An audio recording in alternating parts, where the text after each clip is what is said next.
दिल्ली में आयुष्मान योजना की शुरुआत हो गई है, लेकिन लोगों को, जनता को इसका फ़ायदा मिलेगा या नहीं मिलेगा, मिलेगा तो कितना मिलेगा, कैसे मिलेगा, कई तरह के सवाल हैं। इसलिए इन सवालों को जवाब तलाशने के लिए हम ऐसे अस्पताल में पहुंचे जहां पर आयुष्मान कार्ड शुरू हो गया, यानी यहां पर आयुष्मान के तहत आप इलाज करवा सकेंगे अपना। तो किस तरह की दिक्कतें आ रही हैं, क्या ये योजना सफल होगी या जैसे बाकी कई राज्यों में इसका उतना प्रभावशाली तरीके से इम्प्लीमेंट नहीं हो सकी जितनी उम्मीद की जा रही थी, तो क्या इसमें खामियां हैं, ये सब समझेंगे। और किस तरह की दिक्कतें लोगों को आम तौर पर आती हैं और क्यों प्राइवेट हॉस्पिटल आयुष्मान के तहत इलाज कराने को तैयार नहीं होते, इन सब सवालों का जवाब आपको हम देंगे। तो चलिए बात करते हैं और डॉक्टर से ही समझते हैं कि क्या दिक्कतें इसमें आ रही हैं।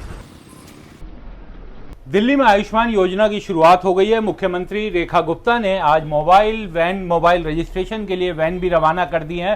शुक्रवार को इसकी शुरुआत हुई है। हमारे साथ बात करने के लिए मौजूद हैं।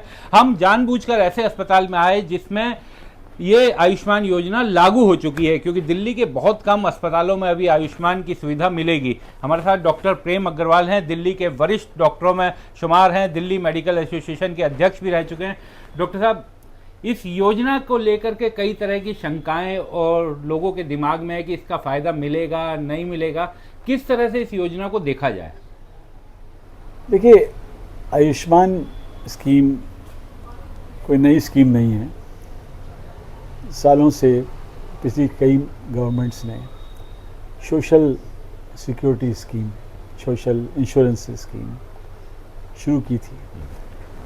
RSBY के नाम से एक स्कीम नेशनल गवर्नमेंट ने 2007 में शुरू की थी, जिसके अंदर 30,000 तक का ट्रीटमेंट किसी भी प्राइवेट हॉस्पिटल के अंदर BPL के लोग जो है कर सकते थे।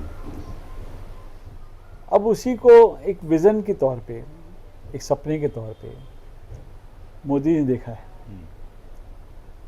मोदी जी का सपना एक ज़बरदस्त लीप है, जिसके अंतर्गत कोई भी मिडिल क्लास आदमी हॉस्पिटलाइजेशन के वजन से गरीब ना हो जाए, या कोई गरीब भिखारी ना हो जाए, या भिखारी कोई क्रिमिनल ना बन जाए। क्योंकि सडन हॉस्पिटलाइजेशन का खर्चा जब किसी के कंधे पड़ता है, जब डॉक्टर अस्पताल कहते हैं कि आपको 2 लाख 5 लाख लेके आने हैं, तो कितने वो बेबस हो जाते हैं और उसको बेबसी ना मिले। इसलिए मोदी सरकार ने उस 30,000 के लिमिट को 5 लाख कर दिया। और 5 लाख के अंदर उन्होंने वो सारी सुविधाएं, कैंसर का ट्रीटमेंट, ट्रांसप्लांट और महंगी सुविधाएं, जो कि हार्ट सर्जरी, जो कि किसी भी आदमी को, किसी भी घर को तोड़ने में मजबूर हो सकती है, उसकी सुविधा उन्होंने दी। तो ये मेरे ख्याल से एक लैंडमार्क सोच थी, जिसके अंदर उन्होंने 55 करोड़ लोगों को एनलिस्ट करने का प्रोग्राम बनाया। और इस योजना के थ्रू हॉस्पिटलाइजेशन का और उसकी सर्विसेज को अवेल कर सकें लोगों को, ऐसा सपना देखा। इस सपने में तो कोई बुराई सोच ही नहीं सकता कोई, लेकिन सपने को कार्यान्वित करने में, उसको इम्प्लीमेंट करने में कुछ एक्सपीरियंसेस हुए। 2018 में ये इन्होंने लॉन्च की थी और काफ़ी सारी स्टेट्स ने ले ली थी। दिल्ली में अब आई है और दिल्ली में आई भी है और लोगों ने इसे पसंद भी किया है। और मेरे को लगता है कि आयुष्मान की स्कीम के चलते पुरानी सरकार बेबस नजर आई और इस सरकार को थम्पिंग मेजॉरिटी से लोगों ने अपना विश्वास दिया है जी। तो ये खुशी वाली बात है कि ये सरकार इसको, आयुष्मान स्कीम को लाना चाह रही है और हॉस्पिटलाइजेशन का एक्सपेंस खर्च करके लोगों की हेल्प करना चाह रही है। लेकिन सर इसमें सबसे बड़ी भूमिका रहेगी अस्पतालों की। अभी कहा गया कि शुरुआत में करीब 100 अस्पतालों में इसे लागू किया गया है, जिसमें से आधे से भी कम प्राइवेट हॉस्पिटल हैं। तो लोगों को सुविधा तो तब मिलेगी जब प्राइवेट हॉस्पिटल इसमें आगे आएंगे, वो ज्वाइन करेंगे। आपने खुद ये आयुष्मान अपने हॉस्पिटल में, संजीवन में ये जो किया है शुरू, तो क्या क्या दिक्कतें आती हैं जो हॉस्पिटल वाले इसे अपने यहाँ लागू करने में हिचकिचा रहे हैं? देखिए, वही दिक्कतें हैं जो कि RSBY स्कीम में आई थी, जिस समय सरकार ने ये एम्फसाइज किया था कि भाई हम इसको सर्विसेज को प्राइवेट सेक्टर में देंगे। तो एक बजट भी बनाया था कि ये बजट जो है इतना खर्च किया जाएगा, लेकिन देखा गया कि सिर्फ 30 से 35% ही वो बजट खर्च हो पाया। और जब बजट नहीं खर्च हो पाया, उसकी वजह जो थी वो उसकी प्राइस की लो प्राइस थे। अच्छा। कि इतने लो प्राइस थे कि उस प्राइस पे इलाज करने में वो बजट खर्च नहीं हो रहा था। अब क्या 2018 के बाद में इन्फ्लेशन आई, अस्पतालों के खर्चे, पे बिल्स, दवाइयों की कॉस्ट, इक्विपमेंट की cost, insurance, service, lot of things, electricity, water. तो 2018 में जो रेट फिक्स हुए थे और 2025 हो गया, वही रेट आज भी इस वाले पर्टिकुलर सर्विस में एप्लीकेबल माने जा रहे हैं। यानी जो 2018 में एक हॉस्पिटल को पैसा मिलता था, वही आयुष्मान में किसी सर्जरी में उतने ही पैसे आज 2025 से मिल रहे हैं। 7 साल में कोई बढ़ोतरी नहीं हुई। हो सकता है कि आगे हो भी ना, और कब होगी ये भी नहीं पता हमें। इसके चलते एक लोएस्ट प्राइस को, जिसको लोगों ने दिल से एक्सेप्ट किया कि वो प्रधानमंत्री के सपने को साकार करना चाहते हैं, उस सपने को साकार करने में उन्हें प्रॉब्लम ये आ रही है कि 7 साल बाद भी पैसे उतने ही मिल रहे हैं। और दूसरी जो प्रॉब्लम आ रही है वो ये कि कई अस्पतालों के बहुत सारा बिल, करोड़ों में, वो पेमेंट नहीं हुई। अच्छा। जब इलाज कर चुके हैं, जो पास भी हो चुके हैं बिल। एक रफ एस्टिमेट के हिसाब से 63,000 हॉस्पिटल्स अपना ये क्लेम भेज चुके हैं। 63 लाख क्लेम ड्यू हैं।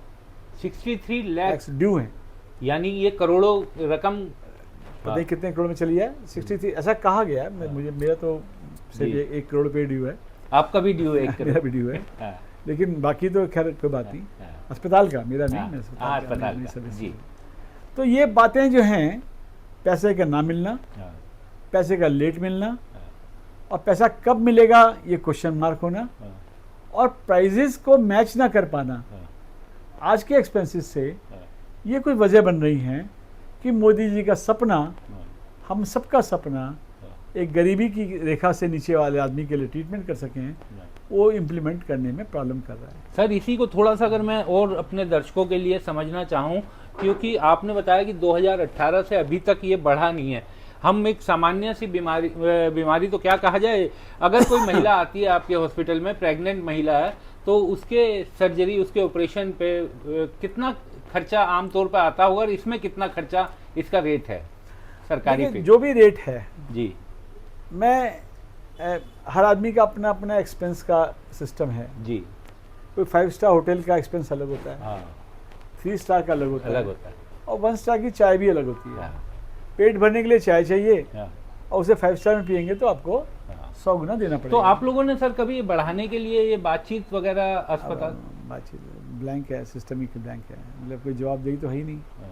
ये सारा सिस्टम जो बनता है आज के दिन, वो टॉप डाउन है, मंत्रालय में बनता है और नीचे आ जाता है। वहाँ पीएमओ से जो डिसीजन होगा, वो डिसीजन दोबारा रिव्यू कैसे होगा, जब उनके दिल का तभी करेंगे। नीचे के में किसी की हिम्मत नहीं है पूछ सके। लेकिन हम हमारा मेडिकल प्रोफेशन, दिल्ली का हॉस्पिटल स्कोर, मैं प्रेसिडेंट हूँ दिल्ली मेडिकल फोरम का जी। उसके अंदर हमारे पास 500-600 अस्पताल हैं। हम सबकी सोच है कि हम मोदी जी की सोच से मिलके काम करेंगे, और हमारा ख्याल है कि हम आयुष्मान को हॉस्पिटलाइजेशन एक्सपेंस की तरह लाया गया है, उसको सपोर्ट करेंगे। लेकिन उसके अंदर जो इम्प्लीमेंटेशन फेलियर अगर कहीं हुआ, जो कि होगा, वो इसी वजह से होगा कि आपने प्राइवेट सेक्टर को जिसकी धुरी बनाकर आप आयुष्मान को सक्सेस करना चाहते हैं, उसको स्टेक होल्डर ना माना जा रहा है। अब जो पैसे कम लिए गए और कम खर्च हुए, बजाय इसके कि हम उसमें उन पैसों को बढ़ाकर, रेट बढ़ाकर उस एक्सपेंस को बराबर करते, हमने उसको एक्सपेंशन कर दिया, उसका स्कोप बढ़ा दिया, हमने और लोग ले लिए, मतलब जो कवरेज है बढ़ा दिया। उससे हमें पॉलिटिकल बेनिफिट तो मिला, लेकिन वो पॉलिटिकल बेनिफिट इतना सच्चा नहीं रहेगा अगर वो इम्प्लीमेंटेशन सक्सेस नहीं दी। हाँ, क्योंकि प्राइवेट हॉस्पिटल्स का इसमें शामिल होना बहुत जरूरी है। अगर वो शामिल ही नहीं, अगर प्राइवेट हॉस्पिटल शामिल नहीं होंगे, तो जो सपना है, जो हम एग्जीक्यूट करना चाहते हैं, वो उन इंफ्रास्ट्रक्चर पर एग्जीक्यूट करना चाहते हैं जो शुरू से ही नॉन एग्जिस्टिंग है। तो सरकारी अस्पताल में आयुष्मान कार्ड लेके कोई जा रहा है या बिना कार्ड के जा रहा है, उसको तो बराबर का ट्रीटमेंट मिलेगा ही मिलेगा। उसको तो फ्री होना है ट्रीटमेंट, वो तो बराबर फ्री भी होना है, यहाँ भी फ्री है।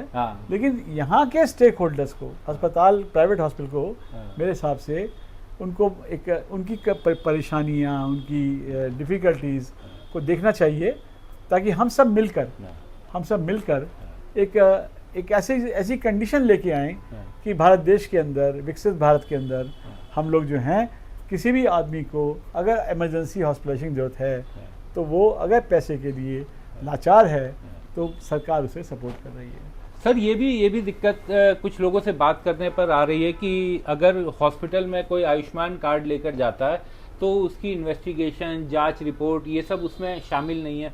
तो ये क्या मामला क्या है सर? देखिए, आयुष्मान स्कीम एक ट्रीटमेंट स्कीम नहीं है जी, ये हॉस्पिटलाइजेशन स्कीम है। ओके, ये इंश्योरेंस स्कीम है।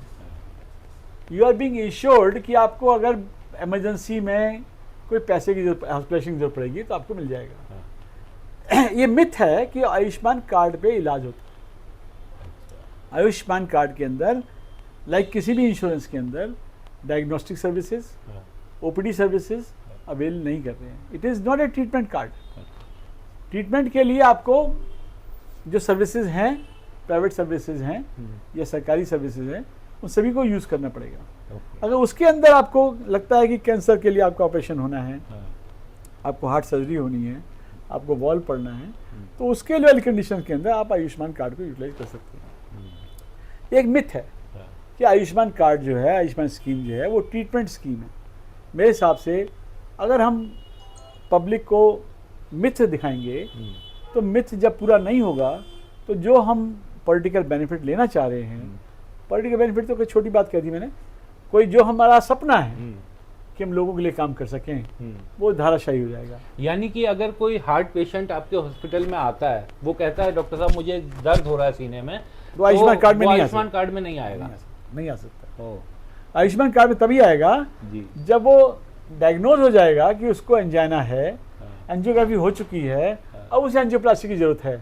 यानी उसका एंजियोग्राफी होने तक का जो खर्चा होगा, वो उसे या तो खुद करना होगा या कहीं से भी करवाए वो बाहर से। खुद ही मतलब सरकारी करेगा या प्राइवेट करेगा, खुद ही करेगा। लेकिन अगर उसे आयुष्मान कार्ड के अंदर एंजियोप्लास्टी करनी होगी, तो एंजियोप्लास्टी लेकर वो आयुष्मान वाले हॉस्पिटल जा सकता है। ये आपने बहुत बढ़िया समझाया सर, क्योंकि ये एक गलतफहमी यानी सभी लोगों को रहती है कि आयुष्मान कार्ड है तो मेरा इलाज है, मैं कार्ड लेके हॉस्पिटल हम लोगों ने संजीवन हॉस्पिटल के अंदर जी दरियागंज में हमने एक आयुष्मान ओपीडी खोली है। अच्छा, आयुष्मान ओपीडी देखते हुए कि क्या कमियां हैं आयुष्मान स्कीम में, उसको कॉम्बैट करने के लिए, क्योंकि जो मोदी जी सपना है वही सपना मेरा भी है। मैं भी चाहता हूं कि भाई आदमी जो है वो बीमारी के टाइम में, इमरजेंसी के टाइम में उसे परेशानी ना हो। हमने ओपीडी खोली है, जहाँ पे ओपीडी के अंदर हम उसको सिर्फ 100 रुपये का पर्चा बनाकर उसकी सारी ट्रीटमेंट करेंगे, इलाज करेंगे, और अगर कोई इन्वेस्टिगेशन करना होगा तो उसको भी CGHS रेट पे करेंगे। अगर उसको जरूरत पड़ेगी तो आयुष्मान में उसका इलाज करेंगे। ऐसा हम लोग करना चाहिए। लेकिन ये तो आपका अपना इनिशिएटिव हुआ ना, ये इसका आयुष्मान कार्ड से कोई लेना देना नहीं, ये निजी इनिशिएटिव है। लेकिन मुझे लगता है कि सरकार को भी ऐसा सोचना तो आपकी उसी जो आयुष्मान ओपीडी है, उसमें केवल आयुष्मान कार्ड होल्डर आकर के 100 रुपए देके अपना करवा सकते हैं, या कोई भी आता है सर? नहीं, आयुष्मान कार्ड होल्डर के 100 रुपए है। उसके लिए 100 रुपये, उसके लिए 100 रुपये। 100 रुपये का तो वैसे हम ब्लड शुगर, ECG और कंसल्टेशन पहले निकालते हैं, बिल्कुल। लेकिन उसके बाद में उसके इन्वेस्टिगेशन करा के अगर उसे आयुष्मान ट्रीटमेंट चाहिए तो उसको ट्रीटमेंट अस्पताल में दिया जाएगा। सर एक चीज़ ये भी जानना चाहूँगा डॉक्टर साहब कि ये भी खबर आई कि बहुत बड़ी संख्या में हॉस्पिटल्स देश भर में जो आयुष्मान अपने यहाँ लागू कर चुके थे, उन्होंने आयुष्मान छोड़ दिया इन्हीं सब दिक्कतों के कारण। तो क्या जानकारी दे सकते हैं कितने हॉस्पिटल्स ने छोड़ा, और क्या उसके पीछे मेन कारण यही था पेमेंट का लेट होना या फिर कम रेट होना? देखिए, डिले इन पेमेंट, डिले भी नहीं, uncertainty of getting a payment. You see that you are spent, hospital has spent. अब हॉस्पिटल पर 20 करोड़ का लोन बढ़ गया और पैसा नहीं मिला उसे, uncertainty of getting payment is a big issue, and low payment is another issue. अगर लो पेमेंट और अनसर्टेनिटी ऑफ पेमेंट की वजह से कोई आदमी मजबूर हो जाएगा छोड़ने के लिए, तो वो तो स्कीम का फेलियर नहीं है, इम्प्लीमेंटेशन फेलियर। अब इम्प्लीमेंटेशन फेलियर है तो मैं जो आयुष्मान का बनाने वालों को दोष ना देकर मैं उसको एग्जीक्यूट करने वालों को दोष दे रहा हूँ। तो सपना मोदी ने देखा, उस हमने सबने देखा, उस सपने को पूरा करने की जो रिस्पॉन्सिबिलिटी है जिनके ऊपर, उन सबको रिस्पॉन्सिबिलिटी है कि आज के दिन वो प्राइवेट पब्लिक पार्टनरशिप को झूठा ना मानकर सच्चा माने और प्राइवेट सेक्टर को उनकी प्रॉब्लम्स को भी समझें, उनको करें। हम लोग तो कर रहे हैं। सर एक अंतिम सवाल केवल आपसे पूछ रहा हूँ कि दिल्ली में इतने लंबे इंतजार के बाद बीजेपी की सरकार आई। बीजेपी की सरकार इलेक्शन में कह रही थी कि हम बड़े पैमाने पर आयुष्मान लेके आएंगे, दिल्ली के हर आदमी को इसका फ़ायदा मिलेगा, जनता को, BPL को और 70 साल से ऊपर को। लेकिन जब प्राइवेट हॉस्पिटल करेंगे ही नहीं अपने यहाँ आयुष्मान योजना शुरू, तो फिर तो कोई मतलब रह नहीं गया ना। आपने इतना, देखिए, मैं बीजेपी सरकार के इस एफर्ट को कि वो आयुष्मान लेके आ रहे हैं, ये एक 180 डिग्री जैसे कहते हैं पैराडाइम शिफ्ट है इनटू द पॉलिसी। पिछली सरकार थी वो प्राइवेट सेक्टर के खिलाफ थी, वो सरकारी अस्पतालों के अंदर बेड्स बढ़ा के काम करना चाह रही थी। ये सरकार प्राइवेट सेक्टर को अपने साथ लेके काम करना चाहती है। लेकिन कई बार हम लोग जो सोचते हैं, जो बनाते हैं, उसमें इम्प्लीमेंटेशन फेलियर होते हैं। अगर ये सरकार जो नई आई है बड़ी जोश से आई है, वो काम कर रही है, रेखा जी बड़ा मेहनत कर रही हैं, बाकी लोग भी मेहनत कर रहे हैं, अगर वो मेहनत एक सोच के साथ में उसको कार्यान्वित तरीके से कर पाएंगे तो मुझे लगता है कि ये स्कीम उस सब बातों को वॉश आउट कर देगी। क्योंकि स्टेट हेल्थ अथॉरिटी जो है वो इंडिपेंडेंट है, उसके पास सारी पावर खुद करने के लिए है। आयुष्मान स्कीम जो नेशनल बनाई है वो स्टेट हेल्थ अथॉरिटी पे आ गई है। अब स्टेट हेल्थ अथॉरिटी की रिस्पॉन्सिबिलिटी है कि वो प्राइवेट सेक्टर को इन्वॉल्व करे और इसका एक जो सोच वाला सिस्टम है जो होना चाहिए वैसा हो। आपने कहा सर कि पिछली जो सरकार थी वो प्राइवेट सेक्टर के खिलाफ थी और वो अपने सरकारी में बेड बढ़ाने की कोशिश में जुटी हुई थी। तो इसी से जुड़ा हुआ मेरा सवाल ये भी पूछूंगा कि जो इस बार का हेल्थ बजट है उसमें तो कोई खास बढ़ोतरी की नहीं गई है सर, और की है ना, अब हाँ की है ना, भी नहीं की है ना, हाँ 11,000 करोड़ लाए हैं, हाँ। लेकिन उसमें से 4,000 करोड़ जो उन्होंने आयुष्मान स्कीम में दे दिए। 4,000 करोड़ 2,400 करोड़ एक में दे दिए और 1,600 करोड़ एक में दे दिए, मतलब नेशनल स्कीम में दे दिए। वो स्कीम तो बहुत अच्छी स्कीम है, लेकिन उस स्कीम का जो कार्यकाल होगा, जो करने का तरीका होगा, वो तो भी देखना है हमने। हमने पैसा पास कर दिया और साल भर तक स्कीम ही नहीं आई तो पैसा तो गया जो इंश्योरेंस में दे दिया हमने, वो कैसे वापस आएगा? लेकिन आएगा नहीं आएगा, लेकिन लोगों में सेटिस्फेक्शन आए, ऐसी हमारी सोच है। और मुझे पूरा विश्वास है कि सब लोग मिलके जो हैं जो कह रहे थे वो करेंगे और इस स्कीम को सक्सेसफुल बनाएंगे। बहुत बहुत शुक्रिया सर इस स्कीम के बारे में हम लोगों को जानकारी देने के लिए। तो आयुष्मान को लेकर आपके मन में जो भी सवाल थे उनके बारे में जवाब मिल गया होगा। और एक बात अब याद रखिए, क्योंकि आयुष्मान का जो कार्ड है वो इस बात की गारंटी नहीं है कि आपका सब इलाज उसमें हो जाएगा। उसे एक इंश्योरेंस कार्ड की तरह ही देखिए और उसी तरीके से आप उसका प्रयोग कर सकेंगे। कैमरामैन शाहनवाज के साथ विक्रांत यादव, स्वतंत्र के लिए। हमारे चैनल को कृपया लाइक करें, सब्सक्राइब करें और अपने साथियों से भी जरूर करवाएं। शुक्रिया।